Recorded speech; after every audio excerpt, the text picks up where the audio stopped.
कल के सेशन में हम लोगों ने समझा था कि किस तरीके से निफ्टी बैंक के आज के बाजार में हमारे ट्रेड प्लान होने वाले थे। तो मैंने आपको बताया कि प्राइस में एक लिक्विडिटी की रेंज पड़ी हुई है जिसको हम सेलर रेंज अभी मान के चल रहे थे। वो रेंज क्या थी, आवरली टाइम फ्रेम पर आकर मैंने उसकी मार्किंग आपको कराई कि प्राइस में जो ये गैप है ना, ये जो आपको गैप दिख रहा था, ये गैप एक तरीके से सेलर्स की रेंज थी और इस गैप से लेकर यहां तक ये पूरा सप्लाई रेंज है, पूरा का पूरा सप्लाई रेंज है। ये इन्वर्टेड हैमर का अपर बैंड आपको दिख रहा है ना, ये अपर विक, ये यहां तक पूरा सप्लाई रेंज है। तो प्राइस इस रेंज से कहीं भी सप्लाई अगर ट्रिगर करने गया हाई ब्रेक होने के बाद, तो उसके बाद अगर दोबारा प्राइस लौट कर आया तो शॉर्ट सेलिंग काफी तेज दिखेगी, अग्रेसिव। वो अपने इंट्राडे में देखा भी और प्राइस अपने लास्ट बाइंग प्राइस तक लौट कर आ गया है। लास्ट बाइंग प्राइस का मतलब क्या है, ये रेंज।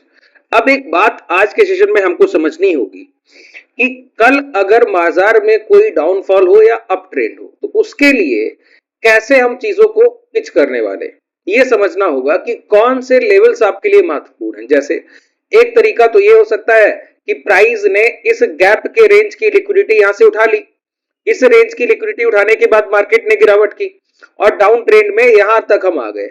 अब कल के सेशन में अगर ये लो ब्रेक होंगे तो अगली खरीदारी हमारी कहां पड़ी है, 51,300, तो ये टारगेट आसानी से मिलेगा। ये तो कल हम लोगों ने डिस्कस किया था, ठीक है। उसके बाद अगर बाजार लौटकर यही बायर्स ये अपना लो ब्रेक होने से बचा ले, बचाने के बाद इस स्विंग हाई के ऊपर ट्रेड करने लगे, तो एक बात क्लियर हो जाएगी कि इस गैप अप के बीच के जो सेलर्स हैं वो इस रेंज से अभी अभी तो सेलिंग करके गए, लेकिन इन खरीदारों ने अपनी पोजीशन को बचा लिया और दोबारा वहीं पर ट्रेड कराने लगे हैं।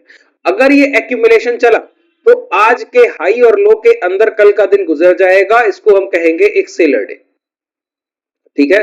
ये क्या होगा, एक सेलर डे होगा कि बाजार रेंज बॉन्ड हो जाए। लेकिन इसके बाद एक पॉसिबिलिटी बहुत हायर हो जाएगी कि अगर इस रेंज के सेलर भी इस बायर के लो को नहीं काट पा रहे हैं तो प्राइस क्या कर सकता है, आगे चलकर कभी भी ये हाई ब्रेक कर सकता है।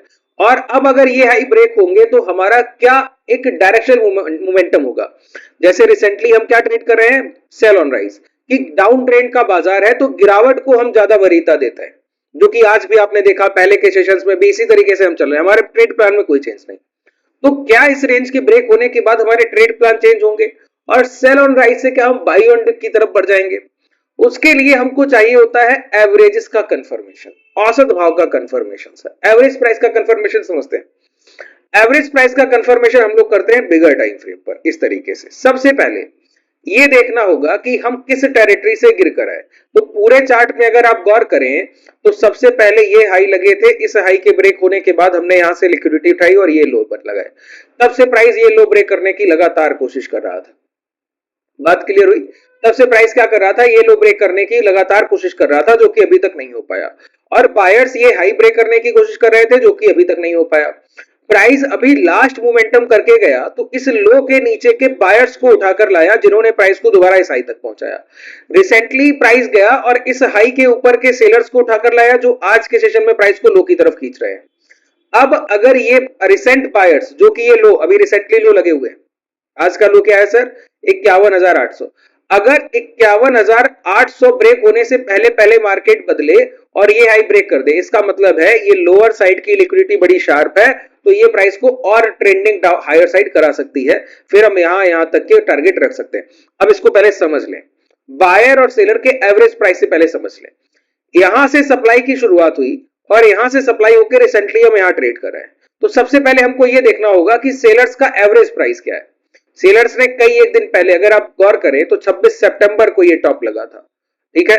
तब से लेकर 24,400 से हमने जो लो देखे वो देखे 50,000, 54,400 से, तो लगभग 4,000 पॉइंट की बिकवाली करने के बाद एक महीने से ज्यादा समय हो गया जब हम कंसोलिडेशन कर रहे हैं। और कंसोलिडेशन एक तरीके से बायर बिहेवियर भी होता है, लेकिन इस रेंज में सप्लाई अग्रेसिव है और कोई स्विंग हाई के ऊपर सस्टेनेबिलिटी नहीं है। इसी वजह से हम सेल ऑन राइज में है। जिस दिन 2 दिन लगातार बाजार इस हाई के ऊपर क्लोज करने लगेगा, उसका वैलिडेशन हो जाएगा, हमारा मोमेंटम और माइंडसेट चेंज हो जाएगा, हम लोग बाई ऑन डिप पर चले जाएंगे। जब तक ऐसा प्राइस नहीं कर रहा है तब तक हम सेल ऑन राइज पे ही रहेंगे और अपने माइंडसेट को बिल्कुल चेंज नहीं करेंगे, ठीक है। अब समझिए, तो यहां से यहां तक जो बाजार ट्रेड किया, तो इसमें सेलर जो यहां पर शॉर्ट करके बैठा है, उनका एवरेज प्राइस देखना होता है। एवरेज प्राइस के लिए हम क्या करते हैं, टोटल नंबर ऑफ कैंडल्स को मार्क करते हैं। टोटल नंबर ऑफ कैंडल्स इस तरीके से अगर आप स्केल उठाइए और ऐसे लगाइए तो आपको पता लगेगा 63 दिन 1 घंटा हो गया सर, और टोटल कैंडल्स बनी है 289। ये सेलर का एवरेज प्राइस है। यहां पर जाइए और मूविंग एवरेज को प्लॉट कीजिए कि 289 घंटे पहले जिन सेलर्स ने सेलिंग की सप्लाई की थी, अगर वो बायर से फाइट कर रहे हैं तो अभी उनका औसत भाव क्या है। तो आपको समझ आएगा हम लोग लगातार क्या कर रहे थे सर, सेलर के एवरेज प्राइस के अबव ट्रेड कर रहे थे। अच्छा, सेलर का एवरेज प्राइस है तो इसको रेड कर लीजिए, जो मैंने आपको अभी भी बताया कि 8 EMI शॉर्ट सेलिंग के लिए है तो उसको रेड रखिए, ठीक है। तो इससे क्या होता है, एक साइकोलॉजिकल इंपैक्ट आता है माइंड पे कि चीजें जो है ये क्या है, सेलर का औसत भाव है और सेलर के औसत भाव के ऊपर हम ट्रेड कर रहे हैं लगातार। लेकिन हुआ क्या है, अभी तक हमको वैलिडेशन नहीं मिला सर। वैलिडेशन का मतलब होता है कि प्राइस जब एक औसत भाव इस तरीके से मार्केट जो है या कोई प्राइस है इस तरीके से लोअर लोज के फॉर्मेशन कर रहा है और एवरेज प्राइस यहां पर है। अभी मैंने आपको 8 EMI हाई सिखाया तो क्या सिखाया, ये प्राइस अगर लोअर लोज बना रहा है, लास्ट लो ब्रेक करके एक नया लो बनाता है तो प्राइस कहां तक जाएगा, 8 EMI हाई तक जाएगा, उसको टच करके गिर जाएगा। मतलब ये एक डायनामिक रेजिस्टेंस है। एवरेज लाइन एक डायनामिक रेजिस्टेंस है, स्टैटिक रेजिस्टेंस तो है नहीं, वो टाइम के साथ चेंज होता रहता है औसत भाव। तो डायनेमिक रेजिस्टेंस का मतलब हुआ इसका ब्रेकआउट भी रेजिस्टेंस की थ्योरी से होगा। रेजिस्टेंस की थ्योरी क्या है, हाई ब्रेक होने के बाद जो इंपैक्ट हाई लगे, जब वो हाई निकलेगा तब लॉन्ग किया जाएगा। तो हाई ब्रेक होने के बाद ये जो इंपैक्ट हाई लगे, जब ये ब्रेक होंगे तब लॉन्ग किया जाएगा। और डेली का कंफर्मेशन चाहिए क्योंकि ट्रेंड चेंज कर रहे हैं, पिछले सेलर्स को काटकर ट्रेंड चेंज कर रहे हैं। तो सेलर के एवरेज प्राइस के ऊपर हम लोगों ने 3 दिन गुजारे। अगर आप इस माइंडसेट को एक डेली टाइम फ्रेम पर देखेंगे तो आपको लगातार डोजी कैंडल्स दिखेंगी, यहां पर डोजी कैंडल दिखेंगी, ठीक है। अच्छा, आप बोलेंगे ये तो एवरेज बदल गया। अरे सर नहीं, 289 घंटे आवरली, तो आप बोलेंगे total number of sessions daily, तो एवरेज वही आ जाएगा, एवरेज में कोई चेंज नहीं होगा। मैं आपको दिखाऊं, यहां से देखिए, यहाँ ये हाई लगा था और अभी यहां ट्रेड कर रहा है। 42 कैंडल्स चेंज कर दीजिए, 42 में वही एवरेज मिलेगा। कुछ भी पहले देख लीजिए, डेली टाइम फ्रेम रफली वही एवरेज मिलता है, कोई चेंज नहीं होता। क्या है, 51,600 के पास आ रहा है रफली। अब जाइए डेली टाइम फ्रेम पर। अरे सर, सेलर और बायर के एवरेज में कैसे डिफरेंस आ जाएगा। टाइम फ्रेम चेंज कीजिए, नंबर ऑफ कैंडल्स इक्वलाइज कर दीजिए, 51,573, क्या डिफरेंस आ गया। लेकिन प्राइस ने क्या किया, एक मूविंग एवरेज सेलर के औसत भाव को काटकर 4 दिन कंसोलिडेट कर दिया। अब अगर प्राइस ये लो ब्रेक करे और लो ब्रेक करने के बाद एक कैंडल नीचे क्लोज करे और दोबारा लौटकर अगर ऊपर क्लोज किया तो ये कंफर्मेशन होता है। बाइंग सेलिंग के एवरेजेस के कॉन्सेप्ट को समझना है ना, कि एवरेज बायर्स का एवरेज, सेलर का एवरेज, और उसके कॉन्सेप्ट समझने। पहले भी मैंने सेशन किया, वो भी देख सकते हैं, या कमेंट सेक्शन में बताइए, अलग से सेशन कर दूंगा तो रिसेंट एग्जांपल से समझ जाएंगे।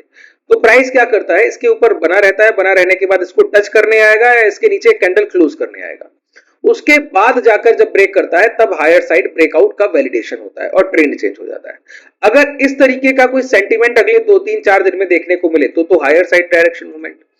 अगर प्राइस इसका ब्रेकडाउन करे एक एग्रेसिव कैंडल से, सेलर के एवरेज को काटे एक एग्रेसिव कैंडल से, और जिस कैंडल से ब्रेकडाउन हो उसके लो भी ब्रेक हो जाए, तो जो मोमेंटम है ये बायर्स को ट्रैप करने के लिए लाया गया था। 4 दिन का कंसोलिडेशन, ये कोई बाइंग सिनेरियो नहीं है।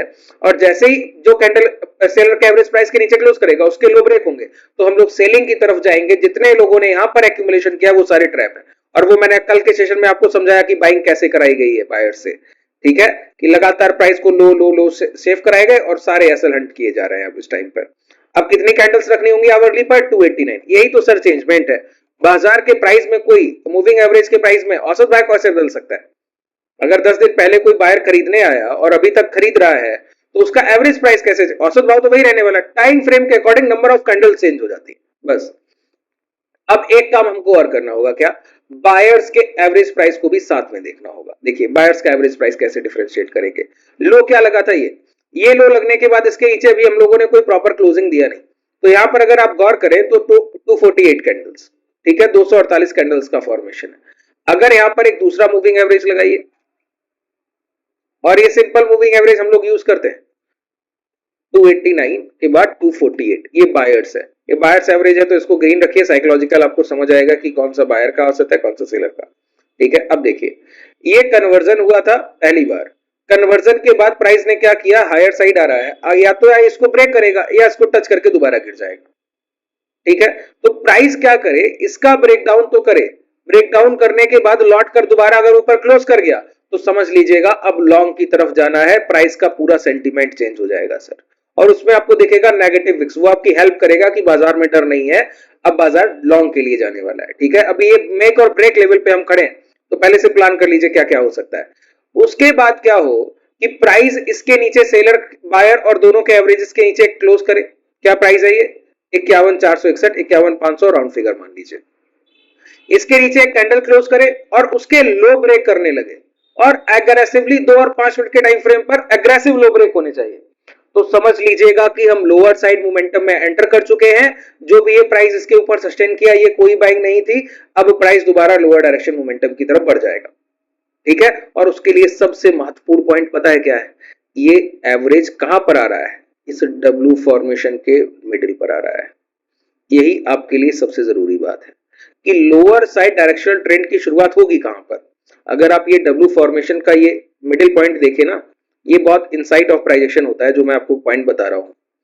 एक डब्ल्यू फॉर्मेशन का हाई ब्रेक होने के बाद ये एक इनसाइड कैंडल बना था और उसके बाद ये गैप अप हुआ, तो सबसे बड़ी डिमांड इस कैंडल में है। तो प्राइस यहाँ पे जितना भी नीचे आए, ये इसको टच करने आए, टच करने के बाद रिकवरी करके ऊपर क्लोज करेगा, तो हाई डायरेक्शन मोमेंटम में तो आप देखेंगे, वो तो बात तय हो गई। लेकिन प्राइस क्या करे, अगर इस डोजी के नीचे की क्लोजिंग करेगा तो समझ लीजिएगा कि सेलर्स जो है वो बाजार में डोमिनेट करेंगे। क्यों? इस खरीदारी को, ये 4 ट्रेडिंग सेशन जो प्राइस सस्टेन किया ना, इस बाइंग को सस्टेन कराने में सबसे बड़ा जो हाथ है वो किसका है? इस डोजी में जो सबसे बड़ी ब्लॉक ऑर्डर्स पड़े हैं, इनका हाथ है। और ये डोजी बना कहां पर है? ये डब्ल्यू फॉर्मेशन के इस डब्ल्यू के मिडिल पॉइंट पर बना है, इसी वजह से सबसे बड़ी खरीदारी यहां पर पड़ी है। अगर सेलर्स को काटनी है इस रेंज की बाइंग और इस डिमांड ऑर्डर की बाइंग, उसके लिए इस डोजी का लो ब्रेक करना होगा, जो है 51,036, राउंड फिगर 51,000। तो अब डाउन ट्रेंड की शुरुआत कब होगी? 51,000 के नीचे।